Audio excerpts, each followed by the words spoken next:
brass band there. So for that, we are formally inaugurating this program, that is NEP Mela 2020. As you all know, that we have a new education policy, that is NEP 2020.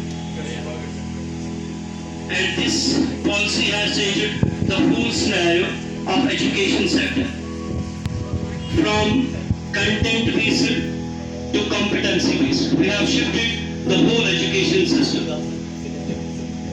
And when we talk about the NEP 20, early workers and early childhood care, so kids are ready to fly from day one. Strategy है कि 5+3+5+4 ये हुए हैं. Thank you. Next one.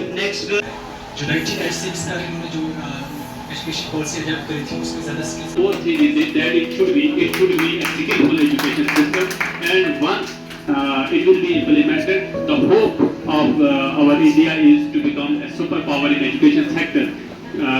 After I think इसमें दुनिया की सारी country जो है वो पार्टिसिपेट करती है. और अगर हम देखेंगे इंडिया ने बिफोर 2020 अगर हम 2015 की बात करेंगे, इंडिया उसमें पार्टिसिपेट करता है. मैन ब्लैक्स जो इसका होता है वो यही चीज है कि हम कंटेंट बेसिस से शिफ्ट हो जाने के लिए हमें क्या दिया गया, ये चीज सबसे ज्यादा इम्पोर्टेंट है. हम टीचर्स को भी समझना है और हम ये जो स्टूडेंट्स मेरे पीछे बैठे इनको भी समझना है. आपने देखा कि सबसे पहली चीज जो है NEP 2020, तभी फायदा है हमें ये NEP 2020 देना जो है ये करने का. वो नेक्स्ट जो चीज होती है और कॉमर्स में अलग-अलग सब्जेक्ट्स रिकॉर्ड कर सकते हैं, लेकिन चूंकि नेशनल एजुकेशन पॉलिसी आपकी इसे फिक्स कर रही है कि आप कोई सब्जेक्ट पकड़ सकते हो, इसमें एक बहुत बड़ी प्रॉब्लम है कि आप फिर एक पर्टिकुलर सब्जेक्ट जो आपने पकड़ा है उसका आप कोर डेप्थ में नहीं जा सकते. हिस्ट्री और फिजिक्स का कोई ताल्लुक नहीं है. आप फिजिक्स पढ़ोगे आप फिजिक्स पढ़ोगे. जिसे हम NEP 2020 कहते हैं, ये पॉलिसी सिर्फ एक नई तालीमी टेस्ट नहीं है, बल्कि एक ऐसा India. Now I will discuss some objectives of NEP 2020.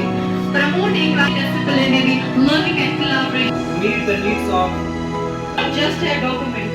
ये एक विजन है जो हमारी एजुकेशन सिस्टम को मॉडर्न बनाता है. यदि तैयार किया जा सके कोडिंग के जरिए. NEP 2020 aims to make ये बच्चा स्कूल में पढ़ रहा है, फिर वो रात को जाता है, घंटे बाद लगाता है, अगले दिन आता है और एग्जाम. तो मैंने 2020 was approved by the union on July 1 kilometre वहाँ पर एक स्कूल खोला जाएगा, प्राइमरी स्कूल. लेकिन वहाँ पर क्या होना चाहिए, +2 10+2 यानी 12 पास टीचर होना चाहिए, और वो भी वहाँ ही का ही रहने वाला, जिसको हम कहते हैं कैचमेंट एरिया, जहाँ पर यानी उसी यानी बॉयज में से